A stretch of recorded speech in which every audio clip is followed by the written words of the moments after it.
तो हम चैतन्य चरितामृत के इस सेक्शन को पढ़ रहे हैं जिसमें श्री चैतन्य महाप्रभु सब भक्तों को प्रसाद बांट रहे हैं। 11वें अध्याय का मध्य लीला का ये 201वां प्यार है।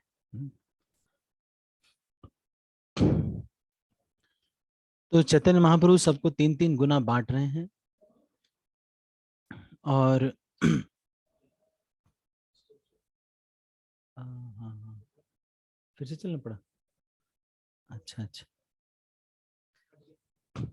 फिर से कट गया।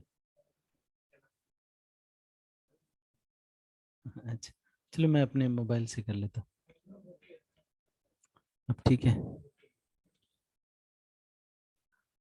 मेरे में तो नहीं आ रहा है वाईफाई। ठीक है, नहीं आओ, अभी फोन से ही कर लेते हैं।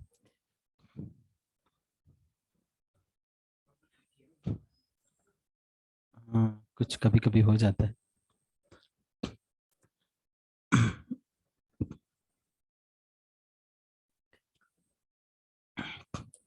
हरे कृष्ण। मेरी आवाज आ रही है सब भक्तों को? नहीं आ रही है? ये यहाँ पे कुछ थोड़ा बहुत सबके फोटोज नहीं आ रहे।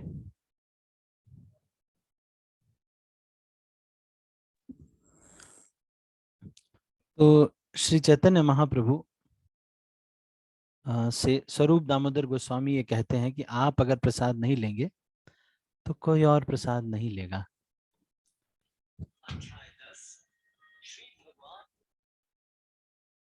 एक मिनट। हेलो।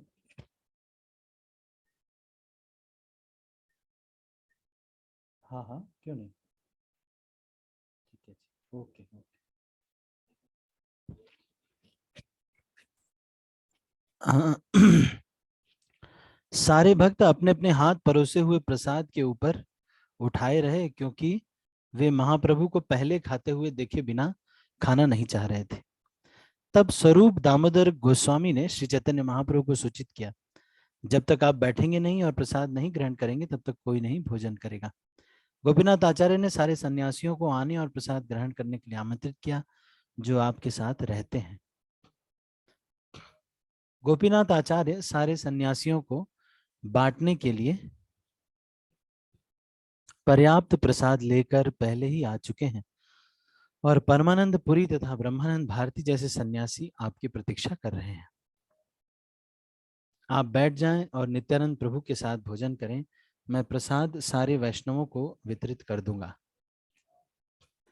इसके बाद चैतन्य महाप्रभु ने कुछ प्रसाद गोविंद के हाथों में हरिदास ठाकुर को भेजे जाने के लिए लाकर दिया।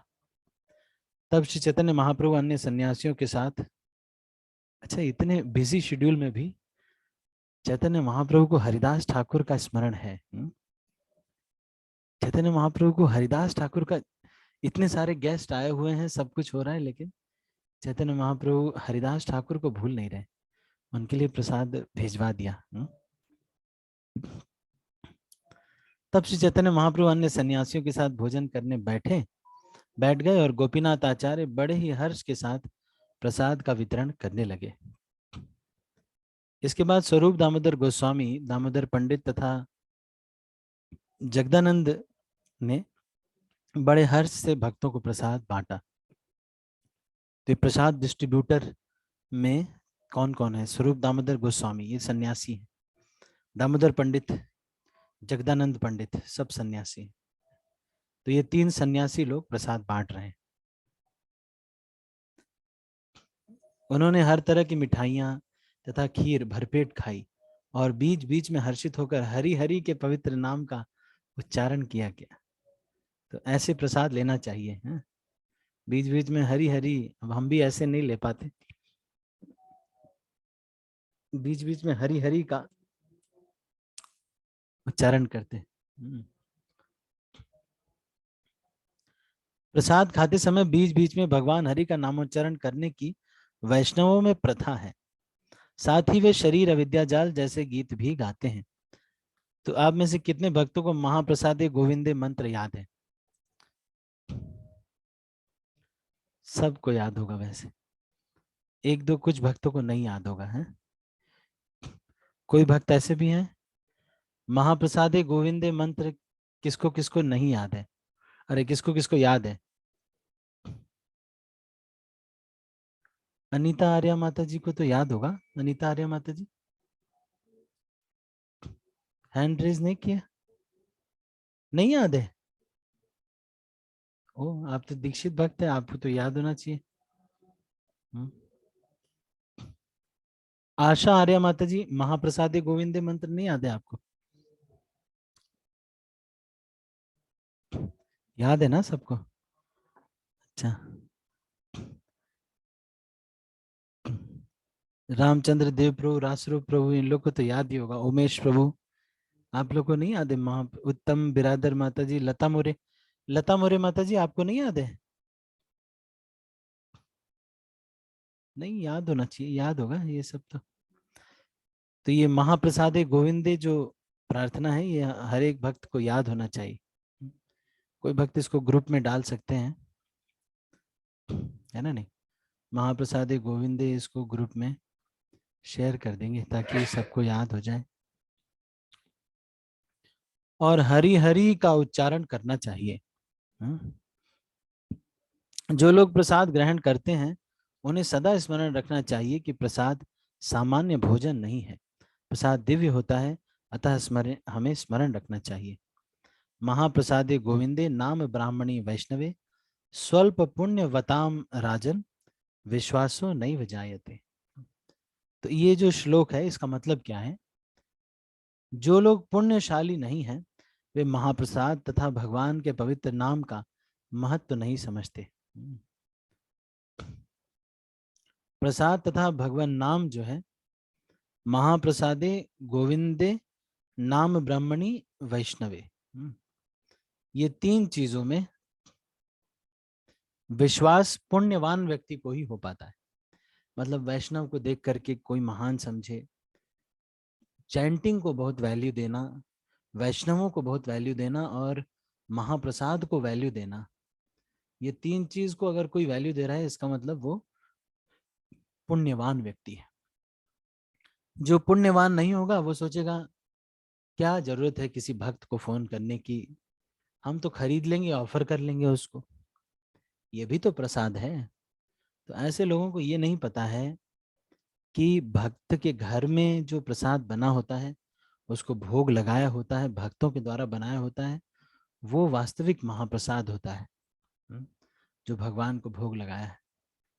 बाकी जो दुकान से खरीद करके हम लेके आते हैं, कोई अभक्त ने बनाया है और अभक्त द्वारा भोग लगाया है, उसमें कहाँ भगवान कैसे खाएंगे? प्रेम से अर्पित किया नहीं गया होगा, ना ही प्रेम से बनाया गया होगा।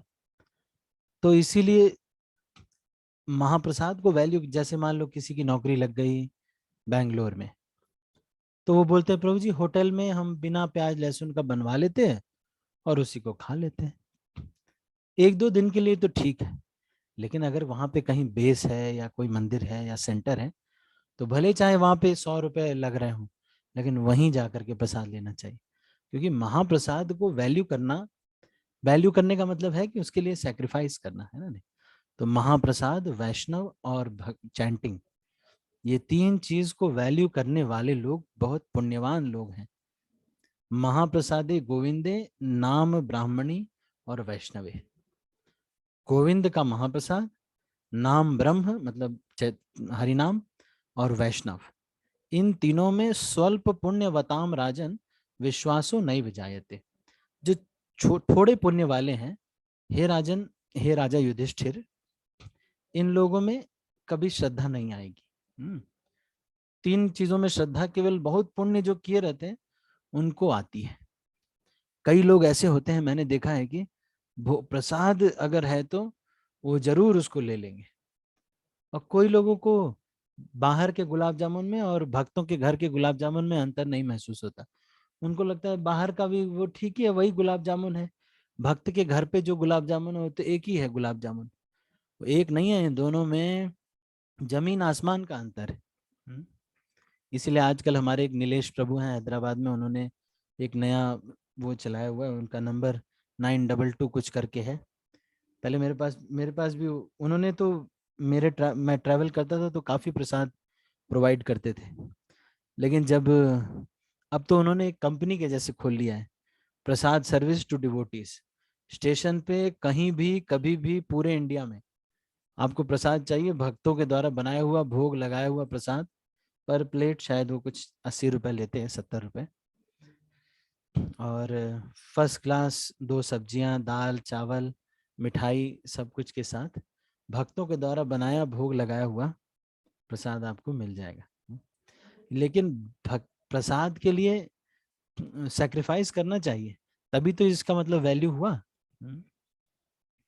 ऐसे नहीं सोचना चाहिए कि अब प्रसाद हो जाएगा, चलो तो कहीं पे भी ले लेंगे प्रसाद, भोग लगा के कहीं पे भी हम तो कर लेंगे, है ना। नहीं, जहाँ कुछ नहीं है, मैं जॉब में गया बैंगलोर में तो वहाँ कुछ नहीं था, तो भाई अब वहाँ पर दही रोटी खा करके ही रहना। फिर लेकिन फिर भी जब भक्त पता चल जाए, मुझे पता चला कि आसपास में एक सेंटर है, मैं तो बैग उठाया और वहीं चला गया। चाहे जैसा भी था, एक ही डिवोटी वहां पर रहते थे, संदीप प्रभु, जो कि इन्फोसिस में मेरे ट्रेनर थे। संदीप रेपल्ली राधा कृष्णन उनका नाम था। तो वो रहते थे और मैं रहता था। कुछ दिन बाद तो वहाँ के पुजारी वजारी सब लोग चले गए, उनका बांग्लादेश में कहीं पर वो हो गया। और गौर निताई की सेवा में दीक्षा जस्ट लेकर ही आया था, और गौर निताई की सेवा करना, कुकिंग करना, सब कुछ हमारा ही सेवा लग गया। दर्शन आरती वगैरह सब करके मैं मैसूर में जाया करता था। तो ये भक्त, ये गौर निताई सेवा लेना चाहते थे, तो इसलिए रोज उनका चरण दबाना, विग्रह के, सोचो कितना अच्छा है, विग्रह के रोज चरण दबाना, उनको सुलाना। ये मैं उसी समय 2011 में ही इतना सेवा मिल गया, है ना। नहीं, मंदिर में जो 2 ब्रह्मचारी वहां पे रहते थे, उनका कहीं कहीं और सेवा लग गया। एक वहां चले गए यूएस के कहीं चले गए, और एक बैंगलोर चले गए और एक बांग्लादेश चले गए, ऐसा कुछ हुआ। कहने का मतलब ये है कि प्रसाद के लिए सैक्रिफाइस करना चाहिए, चाहे जो भी मिले, लेकिन प्रसाद मिले तो ज्यादा वैल्यू है कि नहीं। सैक्रिफाइस करने वाले ही तो पुण्यशाली है। जो लोग सैक्रिफाइस नहीं करते वो सोचते हैं महाप्रसाद है, क्या है, कहीं और भी ले लेंगे। मेन तो है कि बस प्याज लहसुन नहीं होना चाहिए ना, तो कहीं और से खरीद लेंगे। वो उनको मालूम नहीं है कि घर में भक्तों के द्वारा, भक्तों की जो पत्नियां हैं वो लक्ष्मी का विस्तार मानी जाती।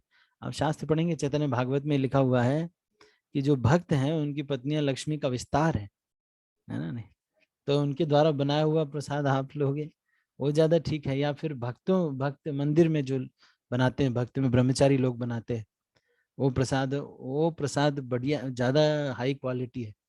और ये जो बाहर से ले लेते हैं, कभी उसको भोग लगा दिया, 1-2 बार, ऐसे कुछ नहीं है, स्ट्रिक्ट भी नहीं है भाई, कुछ और व्यवस्था नहीं है तो बाहर से ले लिया और भोग लगा दिया।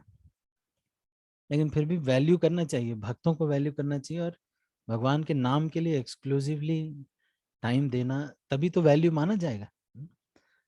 आध्यात्मिक पद पर होते हैं, प्रसाद को कभी भी होटल के भोजन की तरह नहीं समझना चाहिए।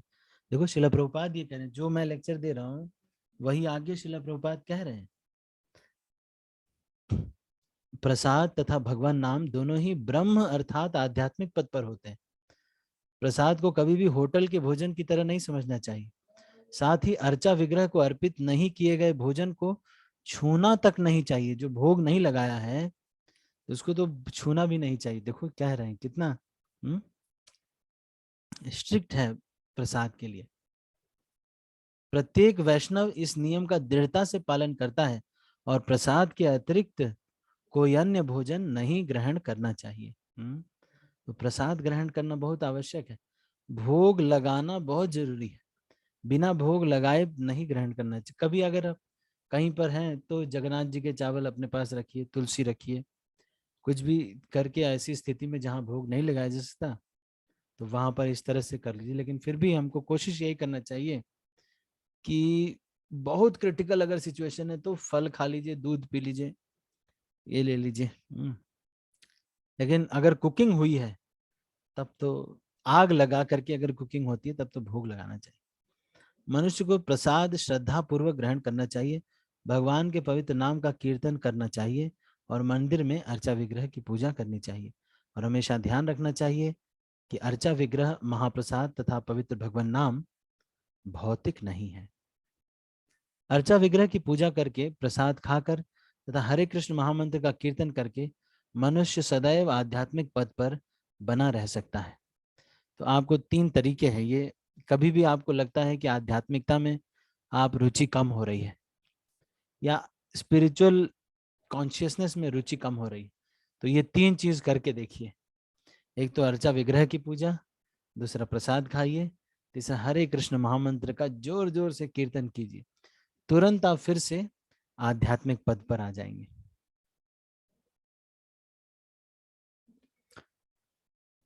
जब सभी लोग खाकर अपने अपने हाथ मुंह धो चुके, तो श्री चैतन्य महाप्रभु ने अपने हाथों से हरेक को फूल की माला तथा चंदन लेप से अलंकृत किया।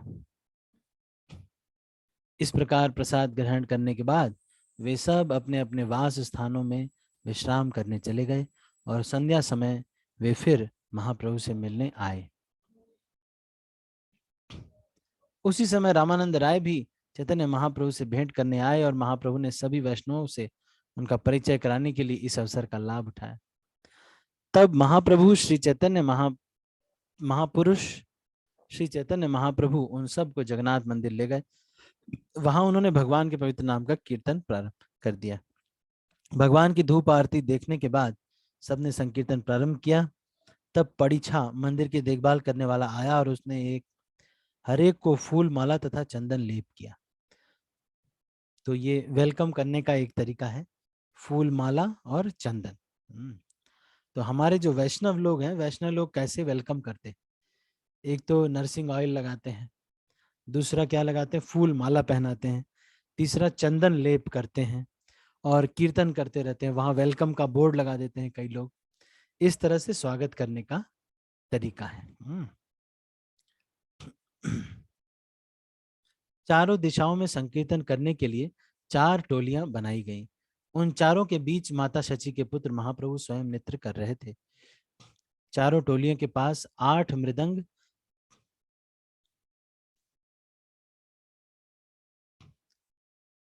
जो भी चंदन मिल जाए, मंत्रेश्वर गोविंद प्रभु बोल रहे हैं गोपी चंदन या असली चंदन, तो जो भी चंदन मिल जाए। अब आजकल कलयुग में इतना शुद्ध सब चीज मिलता नहीं है, तो जो भी चंदन मिल जाए उससे कर सकते हैं। गोपी चंदन भी बहुत श्रेष्ठ है। चारों टोलियों के पास 8 मृदंग और 32 करताल थे। तो यहाँ पर ये बता रहे हैं कि कीर्तन सेटअप जो इंचार्ज होते हैं उनको कैसे सेटअप करना चाहिए। 8 मृदंग 32 करताल, मतलब एक मृदंग पर 4 करताल है ना, एक मृदंग पर 4 करताल, मतलब एक सिंगर, एक मृदंग, 4 करताल है ना। वे सभी एक साथ दिव्य ध्वनि करने लगे और हर व्यक्ति कहने लगा बहुत अच्छा, बहुत अच्छा। जब संकीर्तन का कोलाहल गूंजने लगा तो तुरंत ही सारा सौभाग्य जाग उठा। तो अभी कुछ दिन में रथ यात्रा आने वाली है, तो ये वाला दृश्य आप लोग देखेंगे किस तरह से दो तीन मृदंग आते हैं और भक्त लोग खूब जोर जोर से नाचते हैं। जब संकीर्तन प्रारंभ हुआ तो तुरंत प्रेम भाव ने हर वस्तु को आप्लावित कर दिया और जगन्नाथपुरी के सारे निवासी दौड़ते हुए आए। प्रत्येक व्यक्ति उसी तरह संकीर्तन होते देखकर आश्चर्यचकित था। सबने स्वीकार किया कि इसके पूर्व कभी भी ऐसा कीर्तन नहीं हुआ, न ईश्वर प्रेम का ऐसा प्राकट्य हुआ। तब श्री चैतन्य महाप्रभु ने जगन्नाथ मंदिर की प्रदक्षिणा की और पूरी प्रदक्षिणा भर लगातार नाचते रहे। तो ये भी एक तरीका है। कुछ मंदिरों में होता है कि गौर आरती के समय और गुरु पूजा के समय सारे मंदिर की परिक्रमा की जाती है, इसलिए मंदिर में परिक्रमा मार्ग होना चाहिए। तो गौर आरती और गुरु पूजा के समय मंदिर की परिक्रमा करते हुए नाचते हुए एक ये कीर्तन होता है। जब प्रदक्षिणा की जा रही थी तब चारों टोलियों ने आगे और पीछे कीर्तन किया। आप देखो, सोचने वाली बात है कि इस्कॉन में जो कुछ भी होता है वो सब कितना प्रामाणिक है। सारा जो कुछ भी हम करते हैं ये सब इस्कॉन में एकदम शास्त्रों में मैच करता है। देखो आप, है ना, ऐसे परिक्रमा हम करते हैं कि नहीं करते हैं, है ना? गुरु पूजा के समय सब लोग परिक्रमा मंदिर का करते हैं, है ना? इससे पता चलता है कि इस्कॉन कितना प्रामाणिक संस्था है। गौड़ीय वैष्णव जो सिद्धांत है उसको पूरा पूरा पालन करने का पूरा प्रयास किया जाता है।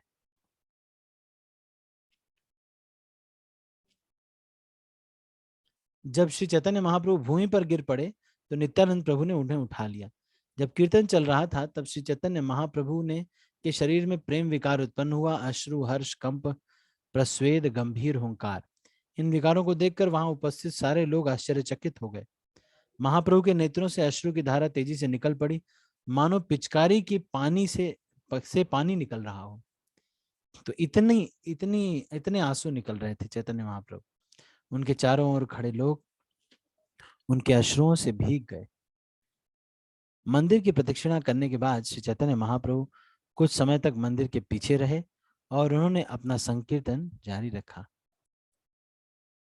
चारों दिशाओं में चारों संकीर्तन टोलियां जोर जोर से कीर्तन कर रही थी और श्री चैतन्य महाप्रभु बीच में ऊंचे उछल उछल कर नाच रहे थे। लंबे समय तक नाचने के बाद श्री चैतन्य महाप्रभु स्थिर हो गए और उन्होंने 4 महापुरुषों को नृत्य शुरू करने का आदेश दिया। एक टोली में नित्यानंद प्रभु नाचने लगे, दूसरी में अद्वैताचार्य। तो चैतन्य महाप्रभु के समय नाचना सबसे इंपॉर्टेंट चीज था। आजकल थोड़ा सिंगर्स को बहुत वैल्यू दिया जाता है, जो गाने वाले रहते हैं उनका ज्यादा, वैसे ठीक है गा रहे हैं तो, लेकिन गाने का बहुत ज्यादा वो नहीं था। ये था कि नाचेगा कौन। जो लीड नर्तक था वो ज्यादा इंपॉर्टेंट था। अन्य टोली में वक्रेश्वर पंडित नाच रहे थे, है ना? नहीं, चौथी टोली में श्रीवास ठाकुर नाचने लगे।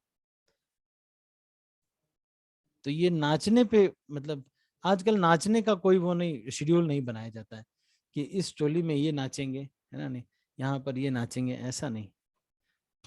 जब यह नृत्य चल रहा था तब श्री चैतन्य महाप्रभु उन्हें देख रहे थे और तब उन्होंने एक चमत्कार प्रदर्शित किया। चैतन्य महाप्रभु नाचने वालों के बीच में खड़े थे और सारी दिशाओं के नाचने वालों ने अनुभव किया कि चैतन्य महाप्रभु उनकी ही ओर देख रहे हैं। चारों महापुरुषों का नाच देखने की अभिलाषा से श्री चैतन्य महाप्रभु ने यह चमत्कार दिखाया, मानो वह हरेक को देख रहे हों। जिस किसी ने श्री चैतन्य महाप्रभु को देखा वह समझ सका कि वे चमत्कार कर रहे हैं, किंतु वे यह नहीं जान सके कि वे चारों दिशाओं में किस प्रकार देख सकते हैं। जब कृष्ण अपनी वृंदावन लीलाओं में यमुना नदी के तट पर अपने मित्रों के बीच में बैठकर भोजन किया करते थे, तब हर ग्वाल बाल यही अनुभव करता था कि कृष्ण उसकी ओर देख रहे हैं। इस तरह जब चैतन्य महाप्रभु नाच रहे थे तो हर व्यक्ति ने चैतन्य महाप्रभु को अपनी ओर देखते पाया। जब कोई नाचता हुआ उनके निकट आता तो श्री चैतन्य महाप्रभु उसका कसकर आलिंगन करते हैं। तो हर एक मंदिर में कुछ भक्त होते हैं जो थोड़ा एसोटेरिक होते हैं, है ना? नहीं, हर मंदिर में कुछ एक दो भक्त जरूर ऐसे होते हैं जो थोड़ा ट्रांसेंडेंटल होते हैं। वो एक आध लोग को थोड़ा गोद में लेके उछाल देंगे। जैसे हमारे एक मंदिर में ऐसे करते कि पैर और हाथ दोनों पकड़ के उठा करके फेंक देते हैं। तो इस तरह से कुछ एक भक्त जो है इस तरह के भी करते हैं, तो हमको नहीं करना चाहिए। एक बार मैंने ऐसा देखा है कि भागवतम क्लास शुरू होने वाली थी तो एक साइड पे स्पीकर बैठ गया और भक्त लोग बैठने लगे और कुछ भक्तों ने, एक ब्रह्मचारी थे जो हल्के फुल्के थे, उनको उठाया और पैर हाथ दोनों पकड़ के वो भीड़ के ऊपर फेंक दिया। तो इस तरह से भी कई बार नृत्य होता है मंदिर में थोड़ा सा।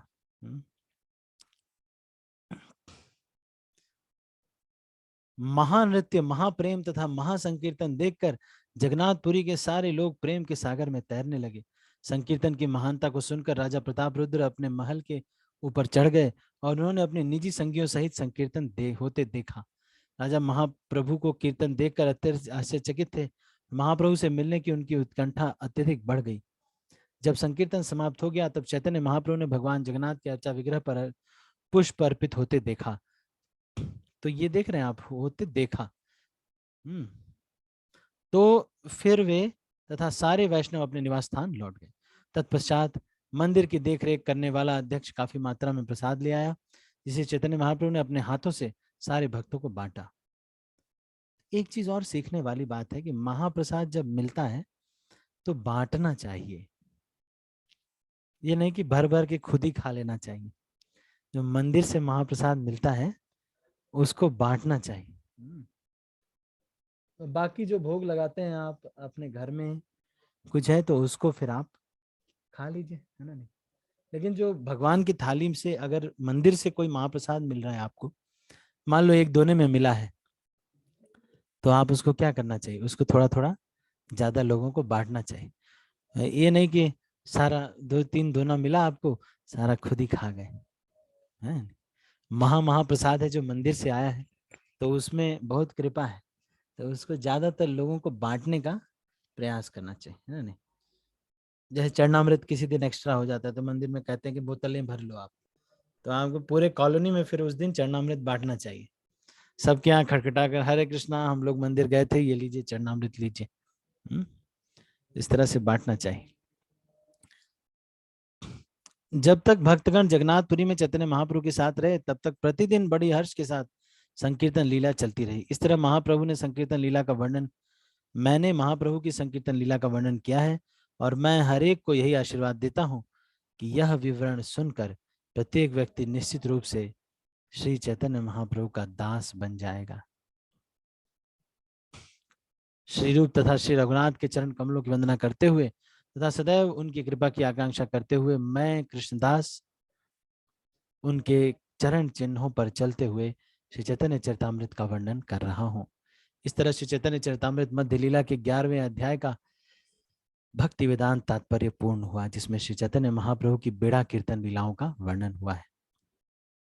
तो आज हम इसको यहीं पर क्लोज करते हैं। अभी मैं कुछ प्रश्न पूछूंगा, आप इन प्रश्नों को उत्तर देने का प्रयास कीजिएगा। सबसे पहला प्रश्न है, कृष्णदास कविराज गोस्वामी के गुरु का क्या नाम था?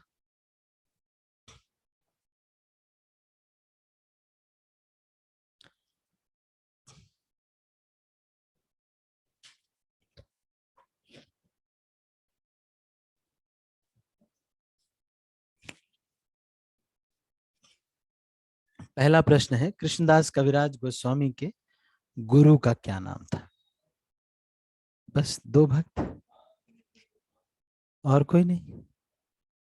जिन्होंने चैतन्य चरितामृत लिखी है उनके गुरु का क्या नाम था? राणा पाटिल प्रभु। हरे कृष्ण प्रभु जी, दंडवत प्रणाम। दंडवत प्रणाम। प्रभु जी, रघुनाथ रघुनाथ दास गोस्वामी। ओहो, वेरी गुड वेरी गुड। तो कृष्णदास कविराज गोस्वामी ने ये चैतन्य महाप्रभु का चरित्र किससे सुना था? रघुनाथ दास गोस्वामी से सुना था। रघुनाथ दास गोस्वामी राधा कुंड पर रहते थे और हर दिन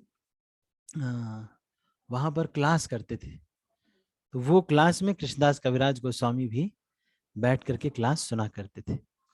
तो आज 107 वर्ष के होकर के कृष्णदास कविराज गोस्वामी ये चैतन्य महाप्रभु की लीला को लिख रहे हैं। ठीक है, हाथ सभी लोग नीचे कर लीजिए। अगला प्रश्न है आपकी स्क्रीन पर, 1 करोड़ रुपए के लिए की कृपा के लिए। हाँ, क्या प्रश्न है?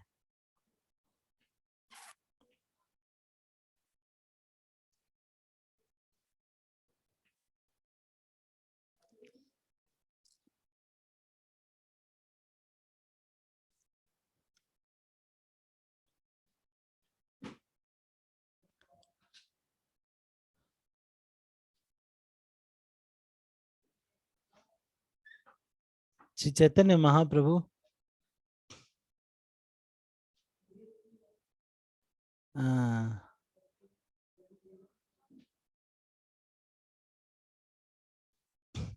ने जो टोलियां बनाई उसमें एक एक टोली में कौन कौन लीडर डांसर थे, लीड डांसर कौन कौन थे? डांस करने वाले संधिनी राधा माता जी, सबके हाथ खड़े हो गए हैं। हरे कृष्ण प्रभु जी, धन्यवाद प्रणाम। धन्यवाद प्रणाम। प्रभु जी, फर्स्ट में नित्यानंद प्रभु जी थे, सेकंड में अद्वैत आचार्य, हाँ और थर्ड में वक्रेश्वर पंडित जी, और हाँ, फोर्थ में श्रीवास ठाकुर जी। ये हरी लीडर्स थे बोल, प्रभु जी। हरी बोल, वेरी गुड। सही जवाब। आपको मिलता है 1 करोड़ रुपए की कृपा। ठीक है, अभी मैं सबके हाथ नीचे कर रहा हूँ।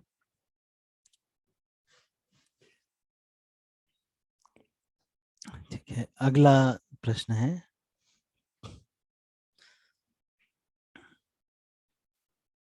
अगला प्रश्न 10 करोड़ के लिए।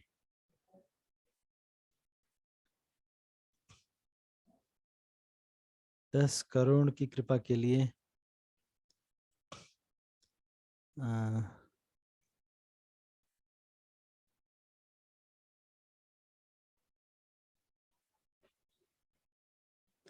जब श्री चैतन्य महाप्रभु ने बांट दिया, प्रसाद बांट दिया, तो उसके बाद सारे वैष्णव क्या करने लगे, और फिर स्वरूप दामोदर गोस्वामी ने क्या कहा चैतन्य महाप्रभु से?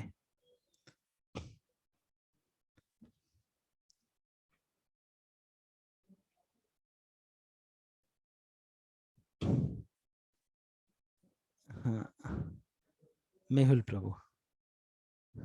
हरे कृष्ण प्रभु जी, धन्यवाद प्रणाम। धन्यवाद प्रभु प्रणाम। जी, उस समय महाप्रभु जी ने प्रसाद बांट दिया था, तो सारे वैष्णव अपने हाथ में हाथ करके उनकी वेट कर रहे थे। तो तब शिव स्वरूप दामोदर जी ने कहा था, पहले आप पाइए, उसके बाद ही आप पाने के बाद ही हम खाएंगे। हाँ, सारे भक्त लोग जब प्रसाद तो बांट दिया गया, लेकिन तुरंत खाने नहीं लगे सब लोग।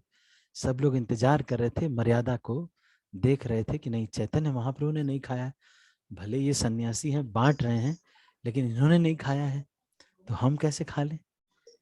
तो फिर सब लोग इंतजार कर रहे थे कि चैतन्य महाप्रभु खाएंगे तभी हम खाएंगे। ठीक है, तो आपको 10 करोड़ की कृपा मिलती है। अगला सवाल, अभी 10 करोड़ के बाद क्या होता है? 100 अरब है। 1 अरब की कृपा के लिए म्यूट कर लीजिए मेहुल प्रभु। फिर हैंड सबके मैं नीचे कर रहा हूँ। 1 अरब रुपए की कृपा के लिए कौन सी 3 चीजों में के लिए सैक्रिफाइस करने में, कौन सी 3 चीजों के लिए सैक्रिफाइस करने में कम पुण्य वालों को बहुत दिक्कत होती है? कौन सी 3 चीजों के लिए सैक्रिफाइस करने में कम पुण्य वालों को बहुत दिक्कत होती है?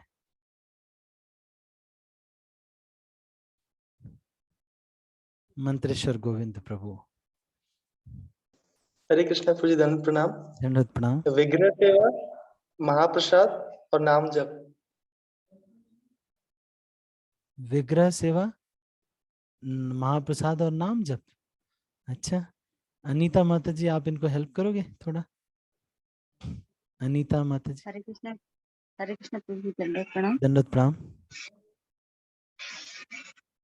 प्रभु जी, अर्चा विग्रह की पूजा और प्रसाद और कृष्ण का महामंत्र कीर्तन करके। अच्छा अच्छा, चलो मैं और किसी से भी पूछता हूँ। चारू गोपी माता जी, ये सही कह रही है माता जी, अनीता माता जी? चारू गोपी माता जी, आपका क्या विचार है?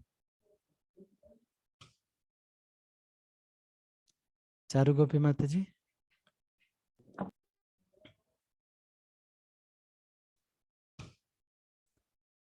अनम्यूट करना पड़ेगा, मैंने अनम्यूट का कमांड दिया है माता जी।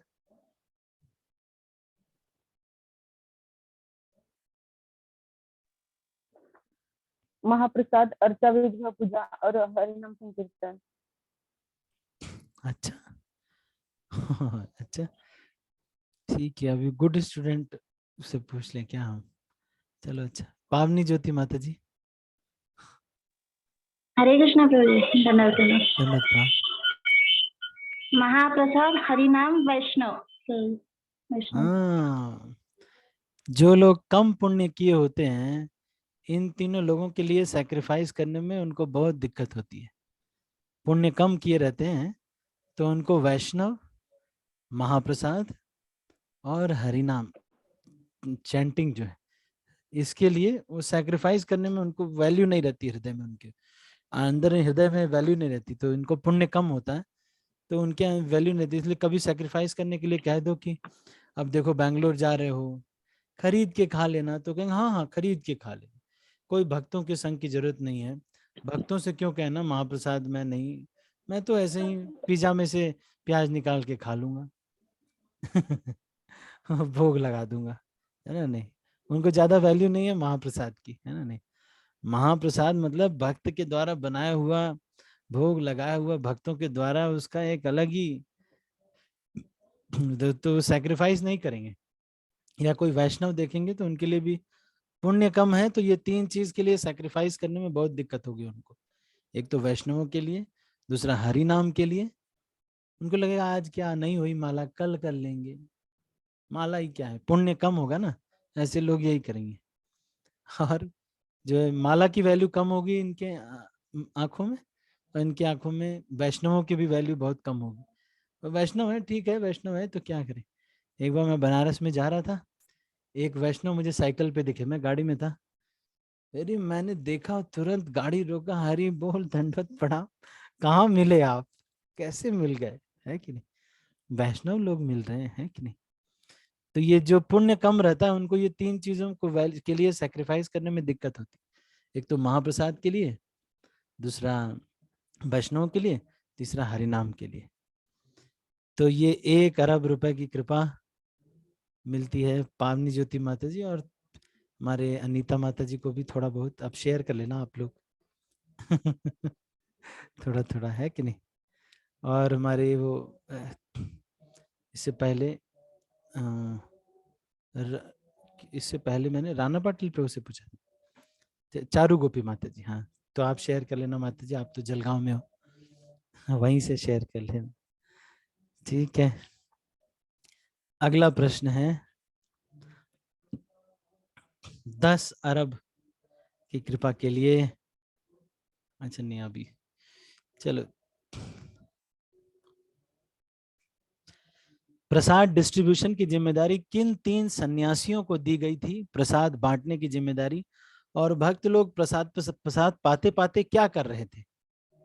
ये 10 अरब रुपए के लिए की कृपा के लिए, 1 मिनट में सबके हाथ पहले नीचे कर लूं, हाँ अब ठीक है, अब हैंड रेज कीजिए। भक्त लोगों को प्रसाद बांटने की जिम्मेदारी किन 3 सन्यासियों को दी गई, और प्रसाद पाते पाते वो लोग क्या कर रहे थे भक्त लोग। अनीता आर्या माता जी। हरे कृष्णा प्रभु जी। हरे स्वरूप कृष्णा। दामोदर गोस्वामी, हाँ दामोदर पंडित, जगदानंद हाँ, पंडित, ये स्वरूप तीनों को ये दामोदर, जिम्मेदारी दी गई। दामोदर पंडित और जगदानंद पंडित को प्रसाद डिस्ट्रीब्यूशन जगदानंद की दी गई। और भक्त जिम्मेदारी। लोग क्या कर रहे थे माता जी प्रसाद पाते पाते।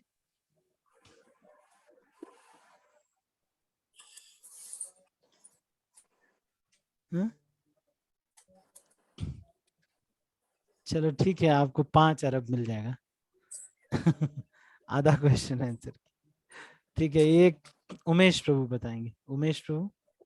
हरे कृष्णा, धन्यवाद प्रभु जी, हरी हरी बोल रहे थे। हाँ, भक्त लोग प्रसाद लेते लेते हरी हरी हरी हरी बोल रहे थे, हैं।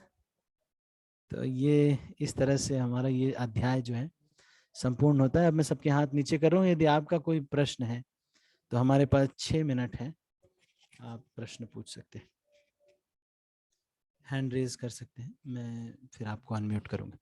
संधिनी राधा माता जी। हरे कृष्ण प्रभु जी, नमः प्रणाम। धन्यवाद प्रभु जी, प्रणाम। मेरा प्रश्न प्रसादम को लेकर है।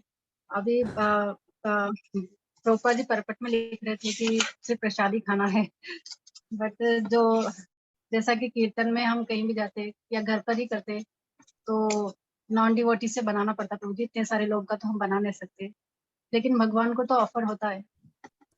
हाँ तो कोई आपद समय में, आपद समय में क्या कर सकते हैं भाई, उन जो बनाने वाले हैं, जैसे आपने हायर किए कोई बनाने के लिए, तो उनको एक एक माला करवाना चाहिए, है नहीं, बनाने समय।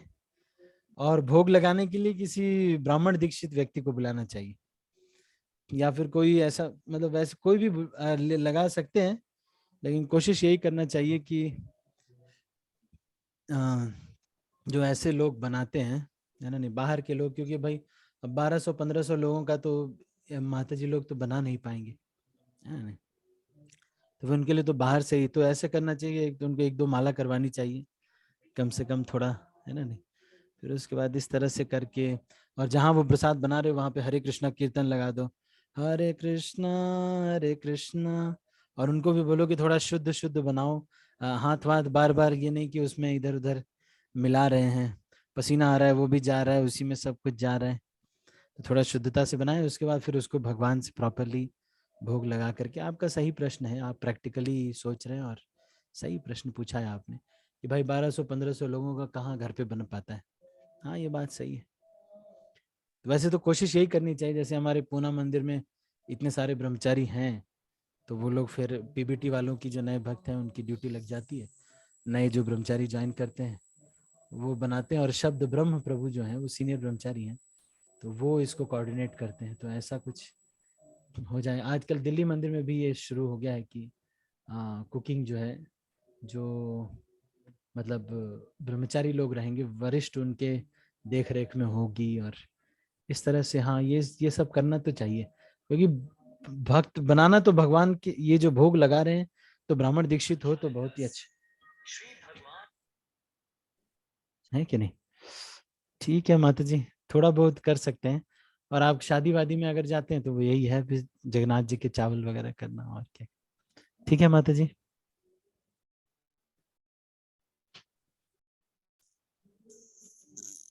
आपकी आवाज नहीं आ ठीक रही। है प्रभु जी, ओके, धन्यवाद। हरे हाँ प्रभु कृष्ण। जी ठीक है, शादी में होगा तो हम लोग नहीं पाते प्रभु जी, प्रसाद नहीं पाते, हाँ अभी तक तो हम लोग लिए नहीं। हाँ, हम तो लेकिन फिर फॉलो भी करे प्रभु जी, लेकिन हाँ कीर्तन में गए तो ही प्रसाद लेना पड़ता ना प्रभु जी, हाँ, वो उसको नहीं कर सकते। लेकिन वहां पे जाकर के कभी ऐसे नहीं कहना चाहिए ओहो हम नहीं लेंगे प्रसाद हाँ वसाद, है ना, नहीं ऐसे नहीं कहना चाहिए। क्योंकि अब जो भी वहां पे जो ऑर्गेनाइजर हैं उन्होंने किसी तरह से इसको ऑर्गेनाइज किया, उनका इतना मेहनत लगा, अब प्रसाद भी वही बनाते बेचारे, तो कैसे सारा ऑर्गेनाइज करते, तो उनके लिए समस्या हो जाती। तो इसलिए फिर काल परिस्थिति के अनुसार।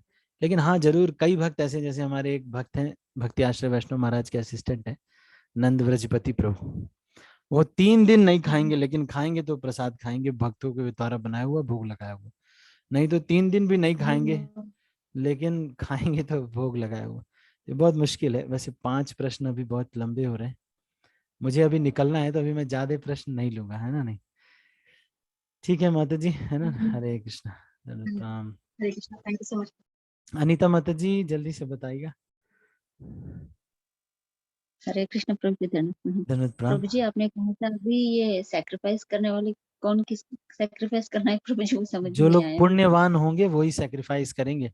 सैक्रिफाइस का मतलब उन वो देख रहे हैं कि मेरा महाप्रसाद वाला कॉन्सेप्ट कॉम्प्रोमाइज हो रहा है, नहीं वो सोचेंगे कि नहीं कहीं भक्त मिलने चाहिए, मैं भोग लगाया ही खाना चाहता हूँ। वो कोशिश करेंगे कि ऐसा हो कि महाप्रसाद ही खाएं।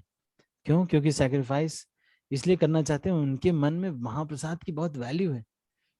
लोग तो जानते नहीं, लोगों को तो लगता है बर्गर में से प्याज निकाल करके भोग लगाया जा सकता है है ना नहीं। तो वो मतलब सैक्रिफाइस करने में तभी तो value, sacrifice is symptom of value ना।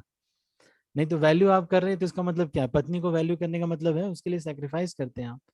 वैल्यू नहीं करते तो क्या सैक्रिफाइस, आप कोई सैक्रिफाइस नहीं, सैक्रिफाइस नहीं तो फिर कोई वैल्यू नहीं ना, तब तो मैनेजमेंट है। ठीक है कि नहीं। जी जी प्रभु जी। चारू गोपी माता जी आपका कोई प्रश्न है। हरे कृष्णा प्रभु जी, दंडवत प्रणाम। दंडवत प्रणाम। प्रभु जी जैसे शुरू में हमारी क्लास शुरू हुई थी, तो आप हमें होमवर्क दे रहे थे, एक श्लोक कंठस्थ करने को कह रहे थे, तो महाप्रसाद गोविंदे। आप नहीं नहीं प्रभु जी, ऐसा ही कंठस्थ करने के दे रहे थे आप श्लोका। अच्छा तो हाँ हाँ। हाँ, तो आज तक हमारे पास टाइम बहुत रहता है, दोपहर की क्लास शुरू हुई तब से, तो क्यों ना वही प्रभु जी एक हफ्ते में 1-2 श्लोक हमसे कंठस्थ करने को आप कहे तो हम कर लेंगे। चलो ठीक है। अच्छा, क्योंकि मैं मेरे हर दिन सुबह होमवर्क क्योंकि देने मेरे का। जैसे स्टूडेंट, हाँ ठीक है, हाँ ठीक प्रभु जी, क्योंकि मेरे जैसे स्टूडेंट तो दिया तो भी करते हैं प्रभु जी, नहीं तो नहीं करते। है। ठीक है, मैं हर आपने दिन दिया अभी तो सुबह एक कंडक्टर। श्लोक होमवर्क दूंगा, एवरीडे वन श्लोका। हाँ श्लोका अ डे हाँ प्रभु जी। कीप्स माया अवे, है कि नहीं? One shloka a day keeps maya away, मेरा फॉर्मूला हाँ नहीं प्रभु है जी। ये, मेरे ख्याल से चैतन्य चरण प्रभु बोलते हैं, कोई बोलते हैं कि one shloka a day keeps maya away.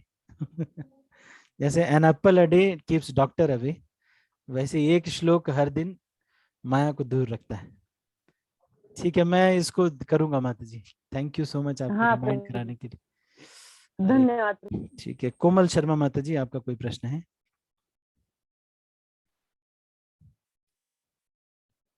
कोमल माता जी। हरे कृष्ण प्रभु जी, दंडवत प्रणाम। धन्यवाद, प्रणाम माता जी। प्रभु जी, मैं आपको अपना साधना स्कोर भेजना चाहती हूँ। तो ये ग्रुप में ऐड कर देंगे आपको, रामचंद्र प्रभु, आप इनसे कांटेक्ट कर लीजिए, रामचंद्र देव प्रभु या पावनी ज्योति माता जी से, ये आपको ग्रुप में ऐड कर देंगे। तो आप साधना कार्ड वाले स्कोर में, मैं कुछ दिन पे एक बार टाइम मिलता है तो मैं सबका देख लेता हूँ, उसके बाद लेक्चर्स में उन चीज़ों को इंक्लूड करता हूँ जो साधना में मुझे लगता है कि वीक कर रहे। तो ये साधना का एक ग्रुप है, इसमें ये ऐड कर देंगे आपको। ठीक है माता जी? जी प्रभु जी, थैंक यू प्रभु। आप रामचंद्र प्रभु या फिर आशा आर्या माता जी से बोल के पावनी ज्योति माता जी को किसी को भी बोल देंगे तो वो ऐड कर देंगे। ओके, रामचंद्र देव प्रभु, आपका कोई प्रश्न है? हरे कृष्णा प्रभु जी, दंडवत प्रणाम। धन्यवाद, प्रणाम प्रभु जी। प्रभु जी, जैसे आपने बताया प्रसाद के बारे में, तो मैं पहले ऐसे बाहर प्रसाद नहीं ले रहा था कीर्तनों में वगैरह, हाँ। लेकिन परसों एक मैरिज में गया और एक कीर्तन में गया तो वहाँ ले लिया प्रभु जी। तो ये दृढ़ ज्यादा दिन तक इसको आगे चला नहीं पा रहे हैं प्रभु जी, तो क्या करना चाहिए? मतलब थोड़े दिन के बाद फिर वीक हो जाते हैं ना? हाँ, लेकिन वैसे शुद्ध आचरण, अब जैसे आप हो तो आप तो काफी समय हो गया आपको ना, तो आप लोग शुद्ध आचरण करने में ना आनंद तो आता है बहुत, लेकिन कई बार उतना नहीं हो पाएगा, तो जितना हो पाए उतना करना चाहिए। प्रसाद का अब कई जगह पे जाते हैं, बढ़िया बढ़िया चीजें बनी रहती हैं, अब एकाएक से आप इतना स्ट्रिक्ट नियम बना देंगे, वहाँ रसमलाई बनी हुई है, पूरन पोली बना हुआ है, और आप एकदम से स्ट्रिक्ट नियम हो जाएगा, तो आपको कुछ दिन तो मन कहेगा, फिर उसके बाद मन कहेगा अरे हटाओ, ये क्या नियम है। वो एक्चुअली वो शादी में हमारे कमल प्रभु थे, वो बोले कि ये पिस्ता की कुल्फी है, ऐसी है वैसी है, खाओ प्रभु। हाँ हाँ, तो यही वो तो है थोड़ा थोड़ा, इसलिए मैंने एक बार आपको बताया था, भक्तों में निष्ठा, जो नियमों की निष्ठा है, टाइम टेबल या नियम की निष्ठा है, उसमें दो बाधाएं आती हैं, एक तो शरीर के रोग कष्ट, और दूसरा लोभ। ये गुलाब जामुन का लोभ या फिर आइसक्रीम का लोभ, ये हमको नियमों को पालन करने नहीं देता है। लेकिन ऐसा आपके इसके लिए साथ कभी नहीं है। कभी लगता प्रभु जी कि इस सबसे दूर गए तो होता क्या, ऐसा लगता प्रभु जी। ओ, ऐसा कुछ नहीं है, लोभ हृदय का होता है, लोभ जीवा में तो होता नहीं, जीवा तो मरी हुई है, लोभ हृदय का होता है। लेकिन चलो, ये बहुत स्ट्रिक्ट नियम नहीं है। हमारे गुरु महाराज कहते हैं बस महाप्रसाद खाइए, कम से कम बस इतना करिए कि भोग लगा के खाइए, बस इतना है ना नहीं? तो उतना कम से कम हमको करना चाहिए, बाकी आगे नहीं हो पाए तो कोई प्रॉब्लम नहीं है, कोशिश करें और क्या। प्रभुपाद उनके गुरु हैं, प्रभुपाद बहुत स्ट्रिक्ट है। हमसे उतना कभी नहीं भी हो पाए। ठीक है Ramchandra Prabhu. Okay Prabhu ji, thank you Prabhu ji. Hare okay, Krishna, Hare धन्यवाद। कृष्ण, धन्यवाद। मेहुल प्रभु, आपका कोई प्रश्न है?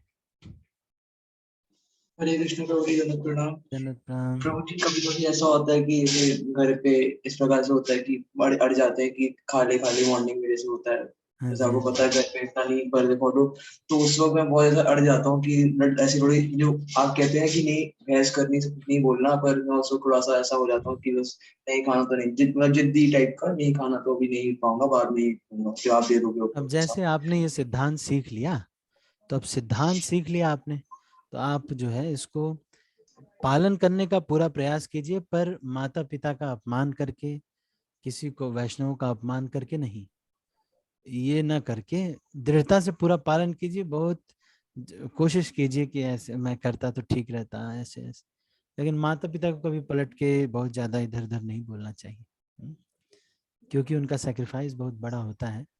हाँ, अगर आप ब्रह्मचारी ज्वाइन करते हैं या कोई संन्यास लेना चाहता है, उस केस में उनके आदेश का पालन नहीं करते हैं, तो क्योंकि आप हायर पर्पस के लिए कर रहे हैं तब तो ठीक है, लेकिन बाकी चीजों के लिए माता पिता को डिसरिगार्ड करना बहुत अच्छा नहीं। इससे आपकी चेहरे की कांति और यश कम होगा।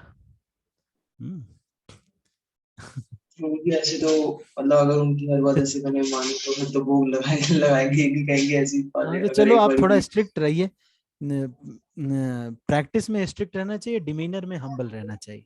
आप समझ रहे हैं, अपने प्रैक्टिस में स्ट्रिक्ट रहना चाहिए और उनके डिमीनर में हम्बल रहना चाहिए। ठीक है कि नहीं? चलो प्रभु देख जी लो, बहुत प्रयास करना कृपा भगवान थोड़ा करेंगे। मुझे करना पड़ता है प्रभु जी, मैं आपकी बात समझ रहा हूँ कि मतलब हाँ हाँ, प्रयास मैं ज्यादा समझ नहीं रहा कर हूँ, देंगे। थोड़ा बहुत हार्ड होना पड़ता है। ठीक है, कोई बात नहीं। नहीं तो एक बार ऐसा मैंने बोला, एक बार बोला भी था कि कोई बात, चलो आज आप ज्यादा बुरा मान रहे हो तो एक बार मैं ले लेता हूँ, तो उसके बाद अगले दिन से स्टार्ट हो गए, फिर अगले दिन मुझे फिर बोलना पड़ा नहीं, मैं नहीं ले रहा। तो इस प्रकार से उनको आदत पड़ जाती है कि ले रहा है तो ठीक है, ऐसे ऐसे। तो थोड़ा सा थोड़ा मुझे स्ट्रिक्ट हो जाओ बस। ठीक है, ये कह दो कि मैं नहीं ले पाऊंगा, मैं नहीं ले पाऊंगा। बहुत दिन तक मैं, जैसे मेरी दाल अलग बनती थी, और फिर मम्मी ने कहा कि जब इसकी अलग ही बनेगी, इससे अच्छा हम भी वही खा लेते हैं। तो फिर हो गया, फिर उसके बाद, है ना नहीं, फिर कुछ दिन बाद फिर एकादशी, फिर ऐसे ऐसे करते करते अभी तो 32 माला करती है मम्मी, है कि नहीं? धीरे धीरे सब चेंज हो जाता है। क्योंकि आप देख सकते हो कि थोड़ा यहाँ भी परिवर्तन आए, इतने महीने हाँ साल हाँ, हो गया और धीरे धीरे परिवर्तन यहाँ पे आया थोड़ा सा। धीरे धीरे हो जाएगा। आशा आर्य माता जी, आपका कोई प्रश्न है? हरे कृष्णा प्रभु जी, दंडवत प्रणाम। प्रभु जी, difference between Nitya Baddha and Nitya Siddha with reference, I want to know exactly the meaning of both the words. Prabhu ji, it's not audible. Prabhu ji, you're on mute.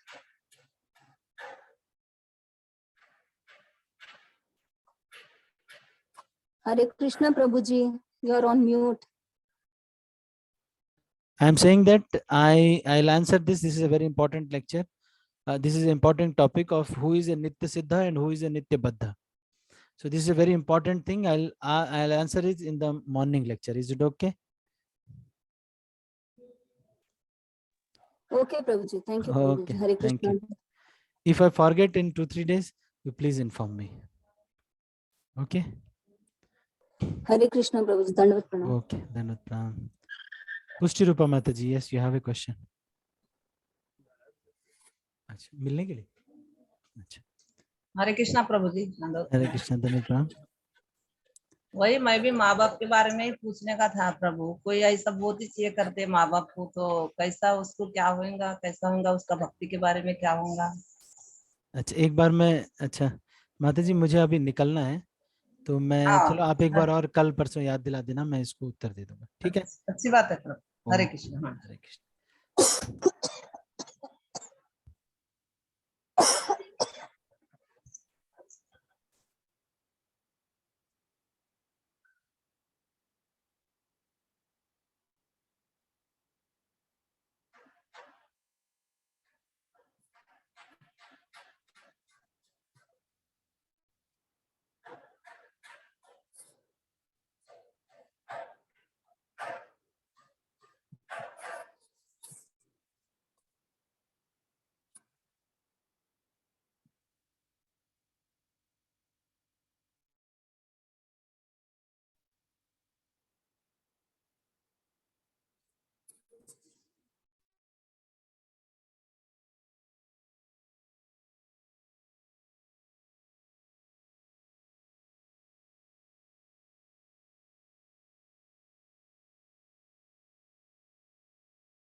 Hare Krishna ji.